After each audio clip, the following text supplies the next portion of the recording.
यदि आप भी 2024 का बोर्ड परीक्षा देने वाले हैं और आप भी कक्षा 10वीं के छात्र हैं और आप हिंदी पढ़ते हैं तो ये वीडियो आपके लिए सबसे ज्यादा इंपॉर्टेंट होने वाला है। ये वीडियो क्या है, दो प्रकार के स्टूडेंटों के लिए है। ऐसे स्टूडेंट जिन्होंने हिंदी की पूरी तैयारी कर ली है, उनको लग रहा है कि उनके पूरा हिंदी की तैयारी हो चुका है, ऐसे स्टूडेंटों के लिए भी ये वीडियो है। वीडियो उन स्टूडेंटों के लिए भी है जो अभी तक हिंदी में कुछ भी तैयारी नहीं किया है, बिल्कुल उनको नहीं समझ में आ रहा है कि हिंदी में कैसे तैयारी करें, कौन से चैप्टर का हम क्वेश्चन तैयार करें, किस तरह मैं क्या करूंगा, हिंदी के 50 सबसे महत्वपूर्ण बहुविकल्पी प्रश्न कराऊंगा। और यहाँ पे मैं बता दूं कि बोर्ड परीक्षा 2024 में इससे बाहर कोई भी प्रश्न नहीं आएगा। 100% श्योर रहिए कि इससे बाहर कोई भी प्रश्न आपके बोर्ड परीक्षा में नहीं देखने के लिए मिलेगा। बस इतना रट लीजिए, इससे बाहर कोई भी प्रश्न नहीं आने वाला है, पूरा का पूरा नंबर मिलेगा आपका, हिंदी में एक भी नंबर नहीं कटने वाला है। और यहाँ पे मैं बता दूं कि जो स्टूडेंट हिंदी की पूरी तरह से तैयारी कर चुके हैं वो क्या करेंगे, इस वीडियो को लास्ट देखेंगे और लास्ट में मुझे कमेंट सेक्शन में बताएंगे कि 50 में से कितने प्रश्नों का उत्तर उनको पहले से पता था। अगर 40+ प्रश्नों का उत्तर सही दे देते हैं, आपको पहले से तैयार है, तो मान के चलिए बोर्ड परीक्षा 2024 आपको हिंदी में बहुत बढ़िया नंबर मिलने वाला है और आपकी तैयारी क्या है, बहुत ही बेहतरीन है। तो आप अपने आप को चेक करिए कि कितने प्रश्नों का आप लोग उत्तर दे देते हैं। और जो हिंदी की बिल्कुल तैयारी नहीं की, 50 प्रश्नों को आज ही क्या करेंगे, रट लेंगे, क्योंकि यही प्रश्न क्या होगा बोर्ड परीक्षा 2024 में आपके सामने आने वाला है।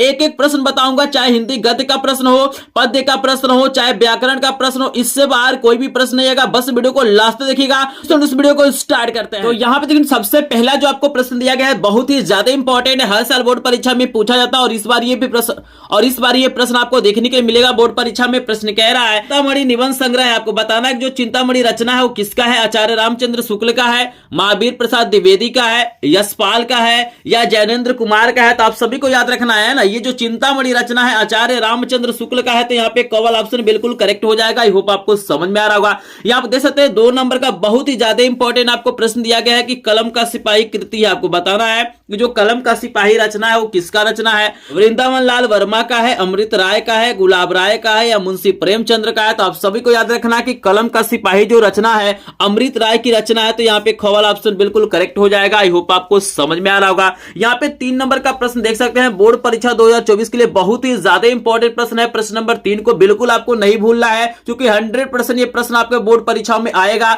यहाँ पे प्रश्न कह रहा है कि शुक्ल युग की समय अवधि, आपको बताना है कि भाई जो शुक्ल युग का समय है वो कब से कब तक माना जाता है। 1900 से 1920 तक माना जाता है, 1919 से 1938 तक माना जाता है, 1925 से 1940 तक माना जाता है, या इनमें से कोई नहीं। तो आपको मैं बता दूं कि यहाँ पे करेक्ट आंसर यहाँ पे ख वाला हो जाएगा। आई होप आपको समझ में आ रहा होगा। लेकिन आपको 4 नंबर का प्रश्न दिया गया है कि हिंदी का प्रथम कहानी है, आपको बताना है कि हिंदी का प्रथम कहानी किसे माना जाता है, कफन को माना जाता है, ममता को माना जाता है, इंदुमती को माना जाता है, इनमें से कोई नहीं। तो आप सभी को याद रखना है भाई जो इंदुमती है वो हिंदी की प्रथम कहानी है, तो गोवल ऑप्शन बिल्कुल करेक्ट हो जाएगा। अगर इस वीडियो का पूरा ध्यान से आप लोग देख लेते हैं ना और ये 50 प्रश्न तैयार कर लेते हैं तो बोर्ड परीक्षा में इससे बाहर कोई भी प्रश्न नहीं आएगा। सभी प्रकार के इंपॉर्टेंट प्रश्नों को इस वीडियो में ले लिया गया है। यहाँ पे देखिएगा 5 नंबर का आपको प्रश्न बहुत ही शानदार, बहुत ही लाजवाब दिया गया है। प्रश्न कह रहा है कि नीड़ का निर्माण फिर किसकी रचना, आपको हरिवंश राय बच्चन की है, यशपाल का है, नागार्जुन का है, राजेंद्र प्रसाद का है। तो आप सभी को याद रखना है कि नीड़ का निर्माण फिर क्या है, हरिवंश राय बच्चन की रचना है, तो ये कवल ऑप्शन बिल्कुल करेक्ट हो जाएगा। यहाँ पे 6 नंबर का प्रश्न बहुत ही ज्यादा इंपॉर्टेंट है और यहाँ पे 100% श्योर है ये प्रश्न आपको बोर्ड परीक्षा में देखने के लिए मिल जाएगा। जो भी प्रश्न आपको यहाँ पे बताया जाएगा हर एक प्रश्न आपका बोर्ड परीक्षा में आने वाला है, तो इस वीडियो को बिल्कुल भी आपको स्किप नहीं करना। अगर आपका भी सपना होगा हिंदी में बढ़िया से बढ़िया नंबर पाने का, तो यहाँ पे प्रश्न है कि भाई हंस पत्रिका के संपादक थे, आपको बताना है कि हंस पत्रिका के संपादक कौन थे, जयशंकर प्रसाद थे, मुंशी प्रेमचंद्र थे, निराला जी थे या महादेवी वर्मा थी। तो आप सभी को याद रखना है कि हंस पत्रिका के जो संपादक थे मुंशी प्रेमचंद्र थे, तो यहाँ पे खवल ऑप्शन बिल्कुल करेक्ट हो जाएगा। आई होप आपको समझ में आ रहा होगा। चलिए आपको नेक्स्ट प्रश्न दिखाते हैं। सामने 7 नंबर का प्रश्न आ गया है, काफी इंपॉर्टेंट प्रश्न है। प्रश्न कह रहा है कि लहरों के राजहंस के लेखक है, आपको बताना है कि लहरों के राजहंस के लेखक कौन है। धर्मवीर भारती हैं, मोहन राकेश हैं, कमलेश्वर हैं, राजेंद्र यादव है। तो आप सभी को याद रखना है कि लहरों के राजहंस के लेखक क्या है, मोहन राकेश है, तो खवल ऑप्शन बिल्कुल करेक्ट हो जाएगा। 8 नंबर का प्रश्न कह रहा है कि बाण भट्ट की आत्मकथा किस विधा की रचना है। यहाँ पे बहुत ही शानदार प्रश्न है। यहाँ पे आपको आत्मकथा लिखा गया है, ठीक है ना। तो बहुत सारे लोग क्या होते हैं बोर्ड परीक्षा में आत्मकथा पे टिक कर देते हैं। याद रखना है कि बाण भट्ट की जो आत्मकथा है ना, ये क्या है, आत्मकथा नहीं है। आपको 4 ऑप्शन दिया गया, आत्मकथा है, जीवनी है, उपन्यास है और कहानी है। तो आप सभी को याद रखना कि 8 नंबर प्रश्न का उत्तर आपका हो जाएगा गौ वाला उपन्यास है। बाणभट्ट की आत्मकथा क्या एक उपन्यास है। आई होप आपको समझ में आ रहा होगा। यहाँ पे 9 नंबर का प्रश्न देख सकते हैं, बहुत ही इंपॉर्टेंट आपको दिया गया है। कह रहा है कि क्या भूलू क्या याद करूं की विधा है। आपको बताना है कि भाई ये जो रचना है क्या भूलू क्या याद करूं, हरिवंश राय बच्चन की ये रचना है। आपको बताना है किस विधा में लिखी गई है, उपन्यास है, कहानी है, आत्मकथा है या जीवनी है। तो आपको मैं बता दूं कि भाई करेक्ट आंसर यहाँ पे ग वाला हो जाएगा। यह एक क्या है, आत्मकथा है। आई होप आपको समझ में आ रहा होगा।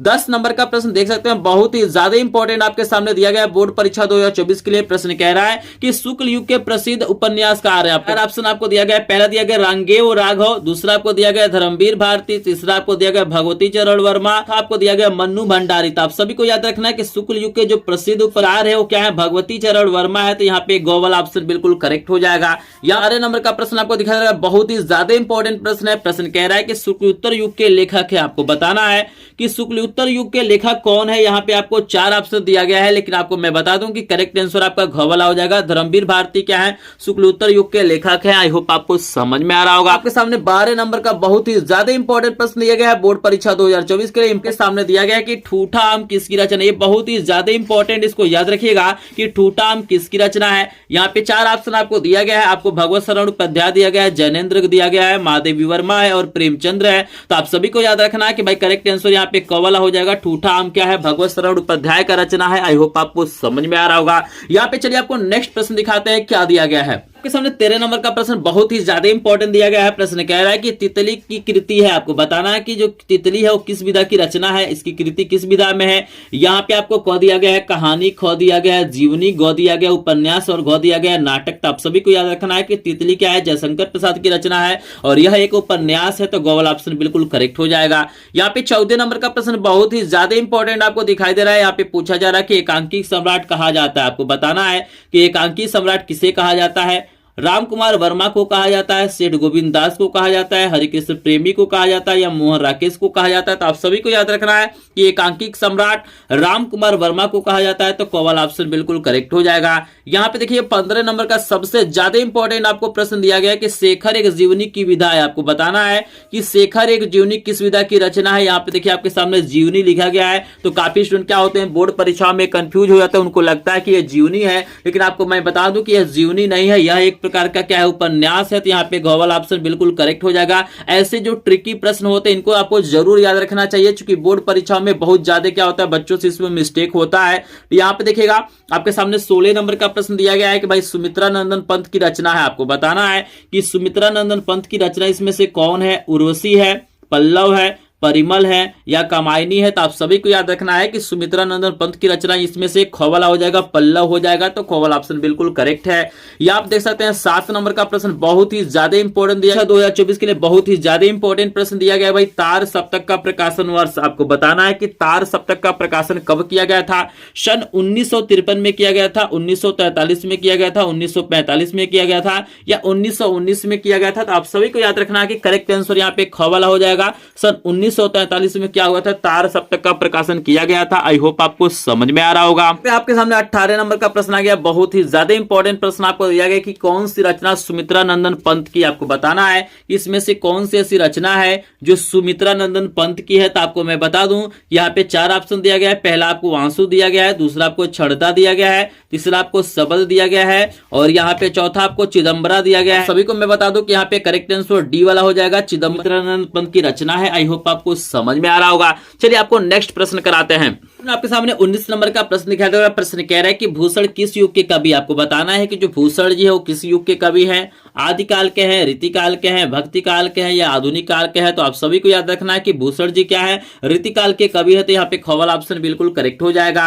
यहाँ पे 20 नंबर का प्रश्न बहुत ही ज्यादा इंपॉर्टेंट है, 100% बोर्ड परीक्षा में ये प्रश्न आपसे पूछा जाएगा। प्रश्न कह रहा है कि रामचंद्रिका किसकी रचना। ये बहुत ही ज्यादा इंपॉर्टेंट रचना है, हर साल पूछा जाता है, तो इसको जरूर तैयार करिएगा। यहाँ पे आपको 4 ऑप्शन दिया गया है। पहला आपको दिया गया है भूषण, दूसरा आपको दिया गया बिहारी, तीसरा आपको दिया गया सूरदास, तो चौथा आपको दिया गया केशवदास। तो आप सभी को याद रखना है कि भाई रामचंद्र का क्या है, केशवदास की रचना है। तो यहाँ पे ग वाला ऑप्शन बिल्कुल करेक्ट हो जाएगा। आई होप आपको समझ में आ रहा होगा। 20 प्रश्न आपको करा दिया। अगर आपको यहाँ पे 15 प्लस प्रश्नों का उत्तर पहले से पता था तो मान के चलिए आपकी तैयारी बहुत बेहतरीन है। अगर आपको 15 प्लस प्रश्नों का उत्तर पहले से नहीं पता था तो इस प्रश्नों को आप लोग जरूर तैयार करिएगा, क्योंकि यही प्रश्न है जो बोर्ड परीक्षा में आपसे पूछे जाएंगे। तो मुझे कमेंट सेक्शन में कमेंट भी कर दीजिए कि आपको 20 में से कितने प्रश्नों का उत्तर पहले से पता था। अगर आपने हमारे वीडियो को लाइक नहीं किया है तो प्लीज वीडियो को लाइक कर देंगे। चैनल पे पहली बार आए होंगे तो चैनल को सब्सक्राइब करेंगे। चैनल पे सिर्फ इंपॉर्टेंट प्रश्न बताए जाते हैं जो बोर्ड परीक्षाओं में 100% आते हैं। तो चलिए आपके सामने 21 नंबर का प्रश्न लेके आते हैं। बहुत ही ज्यादा इंपॉर्टेंट प्रश्न आपके सामने 21 नंबर का दिया गया है।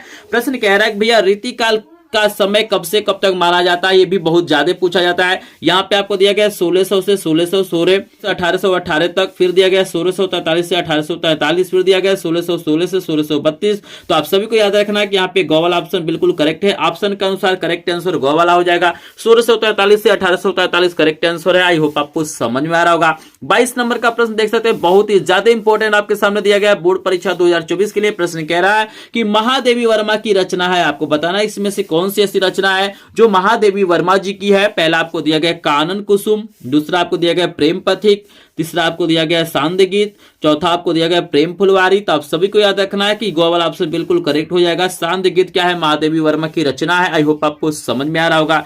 यहाँ पे देखिए 23 नंबर का प्रश्न और भी ज्यादा इंपॉर्टेंट आपके सामने दिया गया है। यहाँ पे प्रश्न कह रहा है कि चिदम्बरा किसकी रचना। ये तो बहुत ही इंपॉर्टेंट प्रश्न है, इसको बिल्कुल याद कर लीजिएगा, क्योंकि यही प्रश्न क्या होगा बोर्ड परीक्षा में आपसे पूछा जाएगा कि चिदम्बरा किसकी रचना है। यहाँ पे 4 ऑप्शन आपको दिया गया है। पहला दिया गया रामकुमार वर्मा, दूसरा आपको दिया गया श्रीधर पाठक, तीसरा आपको दिया गया सुमित्रा नंदन पंत और चौथा आपको दिया गया है प्रेमचंद। तो यहाँ पे मैं बता दूं कि जो चिदम्बरा रचना है ये सबसे ज्यादा इंपॉर्टेंट है और इसके जो रचयिता है सुमित्रा नंदन पंत है। तो यहाँ पे गो वाला ऑप्शन बिल्कुल करेक्ट हो जाएगा, इसको याद रखना है। यहाँ पे 24 नंबर का प्रश्न देख सकते हैं, बहुत ही शानदार बहुत ही लाजवाब प्रश्न आपको दिया गया बोर्ड परीक्षा 2024 के लिए। प्रश्न कह रहा है कि साकेत किस युग की रचना है। भाई देखिएगा, आपसे पूछ सकता है कि साकेत किसकी रचना है, या आपसे पूछ सकता है कि साकेत किस युग की रचना है। तो यहाँ पे आपको 4 ऑप्शन दिया गया है। आपको भारतेंदु युग दिया गया है, द्विवेदी युग दिया गया है, प्रगतिवादी युग दिया गया है और छायावादी युग दिया गया है। लेकिन करेक्ट आंसर यहाँ पे ख वाला हो जाएगा, द्विवेदी युग की रचना है। आई होप आपको समझ में आ रहा होगा। तो नेक्स्ट प्रश्न दिखाते हैं। देखिए आपके सामने 25 नंबर का बहुत ही ज्यादा इंपॉर्टेंट प्रश्न आपको दिखाया जाएगा। प्रश्न कह रहा है कि प्रिय प्रवास के रचनाकार। आपको बताना है कि जो सबसे फेमस रचना है प्रिय प्रवास, उसके रचनाकार कौन है। मैथिली शरण गुप्त है,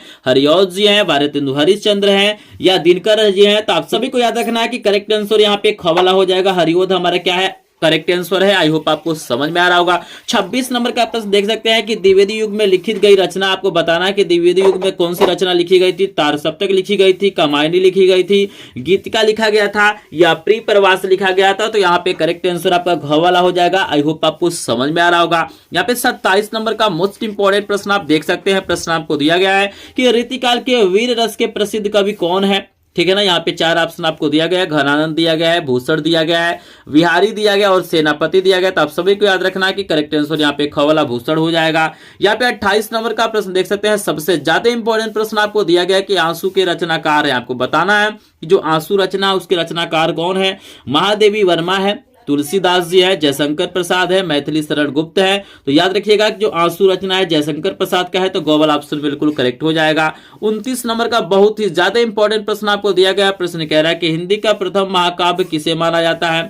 पृथ्वीराज रासो को मानते हैं, पद्मावत को मानते हैं, मानस को माना जाता है या रामचंद्रिका को माना जाता है। तो आप सभी को याद रखना है कि हिंदी का जो प्रथम महाकाव्य है वो क्या है, पृथ्वीराज रासो है। आई होप आपको समझ में आ रहा होगा। ये 50 प्रश्न तैयार कर स्टूडेंट, हिंदी में इससे बाहर कोई भी प्रश्न नहीं आएगा। इसी में से कोई ना कोई 20 प्रश्न आपके बोर्ड परीक्षा में देखने के लिए मिलेगा। आपका भी सपना है कि हिंदी में आपको बढ़िया से बढ़िया नंबर मिले, तो इस वीडियो को ध्यान से देखिएगा। और जिनको भी इसका पीडीएफ नोट चाहिए, लिंक डिस्क्रिप्शन में दिया गया, हमारे ग्रुप को ज्वाइन करेंगे, वहां से आपको फ्री में पीडीएफ नोट मिल जाएगा। और लास्ट में मेरा व्हाट्सएप नंबर भी मिल जाएगा, वहां से भी आप लोग संपर्क कर सकते हैं। आपके सामने 30 नंबर का सबसे ज्यादा इंपॉर्टेंट प्रश्न आपको दिया गया है कि साहित्य लहरी के रचनाकार है। आपको बताना है कि भाई जो रचना साहित्य लहरी उसके रचनाकार कौन है। तुलसीदास जी है, कबीरदास जी है, सूरदास जी है या मीरा जी है। तो आपको मैं बता दूं कि कि साहित्य लहरी जो रचना है ना, इसके जो रचनाकार हैं सूरदास जी है, तो ग्लोबल ऑप्शन बिल्कुल करेक्ट हो जाएगा। आई होप आपको समझ में आ रहा होगा। और जल्दी से मुझे कमेंट सेक्शन में बता देंगे कि आपको 30 में से कितने प्रश्नों का उत्तर पहले से पता था। अगर यहाँ पे लगभग 25 प्रश्नों का उत्तर आपको पहले से पता था तो मान के चलिए बहुत बेहतरीन आपका तैयारी है। तो 25 से कम प्रश्नों का उत्तर पता था तो आपको इन प्रश्नों को तैयार करने की जरूरत है। तो आप लोग मुझे कमेंट सेक्शन में जल्दी से कमेंट करिएगा। यहाँ पे चलिए आपको 31 नंबर का प्रश्न कराते हैं। लेकिन स्टूडेंट जो लोग वीडियो को लाइक नहीं किए होंगे प्लीज वीडियो को लाइक करेंगे, चैनल पे पहली बार आए होंगे तो चैनल को सब्सक्राइब करेंगे। और हम इस वीडियो का टारगेट रखते हैं मात्र 50 लाइक, क्योंकि मेरे पास क्या है 50 प्रश्न है जो मोस्ट इंपॉर्टेंट है बोर्ड परीक्षा 2024 के लिए। तो अगर आपको भी लगता है कि ये प्रश्न इंपॉर्टेंट है, आपको सपोर्ट करना चाहिए, तो प्लीज एक बार वीडियो को लाइक कर देंगे। चैनल पे पहली बार आए होंगे तो चैनल को सब्सक्राइब करेंगे। आपके सामने आ गया नेक्स्ट प्रश्न। तो यहाँ पे लगभग मैंने आपको 30 प्रश्न क्या किया, हिंदी गद्य के इतिहास और हिंदी पद के इतिहास पे करा दिया। अब चलिए आपको 20 प्रश्न कराते हैं हिंदी व्याकरण से। बिल्कुल इससे बाहर कोई भी प्रश्न नहीं आएगा, बस इतना आप लोग तैयार करके जाइएगा। प्रश्न कह रहा है 31 नंबर का कि करुण रस का स्थायी भाव है। यहाँ पे 4 ऑप्शन आपको दिया गया है। पहला सुख दिया गया है, दूसरा रति दिया गया है, तीसरा आपको क्रोध दिया गया है और चौथा आपको भयानक दिया गया। तो आप सभी को याद रखना कि करुण रस का जो अस्थायी भाव होता है सुख होता है। आई होप आपको समझ में आ रहा होगा। 32 नंबर का प्रश्न बहुत ही ज्यादा इंपॉर्टेंट है। प्रश्न कह रहा है कि हास्य रस का अस्थायी भाव आपको बताना है। यहाँ पे 4 ऑप्शन आपको दिया गया है, लेकिन करेक्ट आंसर यहाँ पे हास हो जाएगा। आई होप आपको समझ में आ रहा होगा। 35 नंबर का प्रश्न आपको दिखाई दे रहा होगा, बोर्ड परीक्षा 2024 के लिए इंपॉर्टेंट प्रश्न है। प्रश्न दिया गया है कि पीपर पात्र सरिस मंडोला में कौन सा अलंकार हो सकता है। उपमा अलंकार हो सकता है, रूपक अलंकार हो सकता है, उत्प्रेक्षा अलंकार हो सकता है या श्लेष अलंकार हो सकता है। तो आप सभी को याद रखना है भाई पीपर पात्र सरिस मंडोला में क्या होगा, उपमा अलंकार होगा। तो कॉल ऑप्शन बिल्कुल करेक्ट हो जाएगा। यहाँ आप देखिएगा 34 नंबर का प्रश्न भी बहुत ही ज्यादा इंपॉर्टेंट आपको दिया गया। प्रश्न कह रहा है कि मनहु मानो जनु जानू आदि वाचक शब्द किस अलंकार में प्रयोग किए जाते हैं। ठीक है ना, यहाँ पे 4 ऑप्शन दिया गया, उत्प्रेक्षा है, रूपक है, उपमा और यमक है। तो आप सभी को याद रखना है कि करेक्ट आंसर यहाँ पे कवला हो जाएगा। उत्प्रेक्षा अलंकार में चीजें आपको देखने के लिए मिलती हैं। यहाँ पे 35 नंबर का प्रश्न आपको दिया गया, देख सकते हैं कि रोला छंद के प्रत्येक चरण में कितनी मात्राएं होती हैं। ठीक है ना, यहाँ पे बताना है कि भाई जो रोला छंद होता है उसके प्रत्येक चरण में कितनी मात्राएं होती हैं। 16 मात्राएं होती हैं, 20 मात्राएं होती हैं, 24 होती है, 28 होती है। तो आप सभी को याद रखना है कि करेक्ट आंसर यहाँ पे गवाला हो जाएगा। रोला छंद के प्रत्येक चरण में 20 मात्राएं होती हैं। आई होप आपको समझ में आ रहा होगा। यहाँ पे चलिए आपको कराते हैं 36 नंबर का प्रश्न। लेकिन वीडियो को लाइक नहीं किया है तो प्लीज वीडियो को लाइक कर देंगे, क्योंकि यहाँ पे 36 प्रश्न आपको मैं कराने जा रहा हूँ, लेकिन अभी तक आपने 36 लाइक कंप्लीट नहीं किया। क्योंकि आपका लाइक से सब्सक्राइब हमारा क्या होता है, मोटिवेशन है। इसीलिए हम लोग बोलते हैं कि वीडियो को लाइक कर दीजिए, चैनल को सब्सक्राइब करिए। बाकी आपसे कुछ नहीं मांगा जाता है, बस आपका सपोर्ट चाहिए। जितना ही आप लोग सपोर्ट करते हैं उतना ही मोटिवेशन आता है और हम लोग बढ़िया से बढ़िया वीडियो आपको प्रोवाइड करने की कोशिश करते हैं। तो चलिए आपको कराते हैं 36 नंबर का प्रश्न। आपके सामने 36 नंबर का प्रश्न आ गया है। प्रश्न कह रहा है कि सोठा छंद में कितने चरण होते हैं। आपको बताना है कि सोठा छंद में कितने चरण होते हैं। 2 चरण होते हैं, 4 चरण होते हैं, 6 चरण होते हैं या 8 चरण होते हैं। तो आप सभी को याद रखना कि सोठा छंद में क्या होते हैं, 4 चरण होते हैं। तो खवल ऑप्शन बिल्कुल करेक्ट हो जाएगा। यहाँ पे 37 नंबर का प्रश्न देख सकते हैं, बोर्ड परीक्षा 2024 के लिए बहुत ही ज्यादा इंपॉर्टेंट प्रश्न है। प्रश्न दिया गया है कि पर्यावरण शब्द में प्रयुक्त उपसर्ग है। आपको बताना है कि पर्यावरण शब्द में कौन सा उपसर्ग यहाँ पे यूज किया गया है। यहाँ पे 4 ऑप्शन आपको दिया गया है, लेकिन करेक्ट आंसर यहाँ पे गवाला हो जाएगा। परि उपसर्ग का यहाँ पे प्रयोग किया गया है। आई होप आपको समझ में आ रहा होगा। यहाँ पे देख सकते हैं आपको 38 नंबर का बहुत ही ज्यादा इंपॉर्टेंट प्रश्न दिया गया है। प्रश्न कह रहा है उप उपसर्ग से बना शब्द नहीं है। आपको बताना है कि किसमें उप उपसर्ग नहीं है। यहाँ पे 4 ऑप्शन आपको दिया गया है, लेकिन करेक्ट आंसर यहाँ पे खवाला हो जाएगा। ऊपर में क्या है, हमारा उप उपसर्ग नहीं है। आई होप आपको समझ में आ रहा होगा। यहाँ पे 39 नंबर का प्रश्न देख सकते हैं, बोर्ड परीक्षा 2024 के लिए काफी इंपॉर्टेंट दिया गया है। प्रश्न कह रहा है कि पीतांबर में कौन सा समास है। आपको 4 ऑप्शन दिया गया है। कर्मधारय समास दिया गया है, द्वंद्व समास दिया गया है, बहुव्रीहि समास दिया गया है और तत्पुरुष समास दिया गया है। लेकिन आपको मैं बता दूं कि जो पीतांबर शब्द इसमें बहुव्रीहि समास होगा, तो गॉगल ऑप्शन बिल्कुल करेक्ट हो जाएगा। तो मैं बता दूं जो बिल्कुल लेटेस्ट आपका बोर्ड परीक्षा 2024 के लिए जो आपका क्या है लेटेस्ट सिलेबस है, जो चीजें आपके बोर्ड परीक्षा में आने वाला है, बिल्कुल उसी प्रकार के यहाँ पे प्रश्न लिया गया। और जिस प्रश्न मैं आपको बता रहा हूँ यही प्रश्न क्या होगा बोर्ड परीक्षाओं में पूछा जाएगा। तो विश्वास करके आप लोग इस प्रश्नों को तैयार करके जाएगा। 40 नंबर का प्रश्न कह रहा है कि शताब्दी जो शब्द है इसमें कौन सा समास होगा। द्विगु समास होगा, कर्मधारय समास होगा, बहुव्रीहि समास होगा या द्वंद्व समास होगा। तो आप सभी को याद रखना कि यहाँ पे क्या होगा, द्विगु समास होगा। तो कवल ऑप्शन बिल्कुल करेक्ट है। यहाँ पे देखिए 41 नंबर का प्रश्न आपके बोर्ड परीक्षा में पूछा जाएगा कि भाई खीर का तत्सम रूप आपको बताना है। यहाँ पे 4 ऑप्शन दिया गया है, लेकिन करेक्ट आंसर यहाँ पे क्या हो जाएगा, खवाला हो जाएगा। आई होप आपको समझ में आ रहा होगा। यहाँ पे 41 प्रश्न मैंने करा दिया, लेकिन अभी तक आपने क्या किया, इस वीडियो को सपोर्ट नहीं किया है तो प्लीज जो लोग लाइक नहीं किए होंगे लाइक कर देंगे। चैनल पे नए हो चैनल को सब्सक्राइब करेंगे और अपने फ्रेंड फ्रेंड के साथ भी शेयर करेंगे ताकि उनको भी हिंदी में अच्छे से अच्छे नंबर मिल सके। आपके सामने आ गया 42 नंबर का प्रश्न। सामने 42 नंबर का प्रश्न बहुत ही ज्यादा इंपॉर्टेंट आया है। प्रश्न कह रहा है कि सूरज का तत्सम रूप आपको बताना है। यहाँ पे 4 ऑप्शन आपको दिया गया है, लेकिन करेक्ट आंसर यहाँ पे क वाला हो जाएगा। सूरज का तत्सम रूप आपका सूर्य हो जाएगा। आई होप आपको समझ में आ रहा होगा।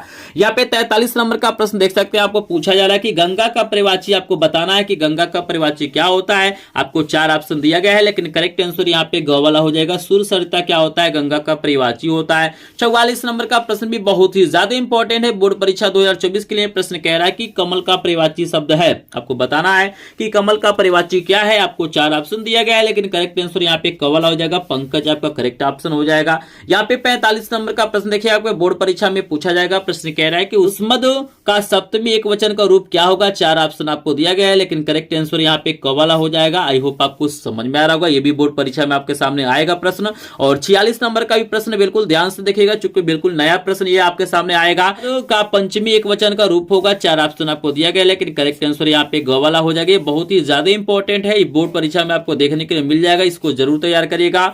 और 47 नंबर का प्रश्न आप सभी को पता है कि वाक्य से रिलेटेड प्रश्न पूछा जाएगा। तो आपसे प्रश्न पूछा जा सकता है कि वाक्य के कितने अंग होते हैं।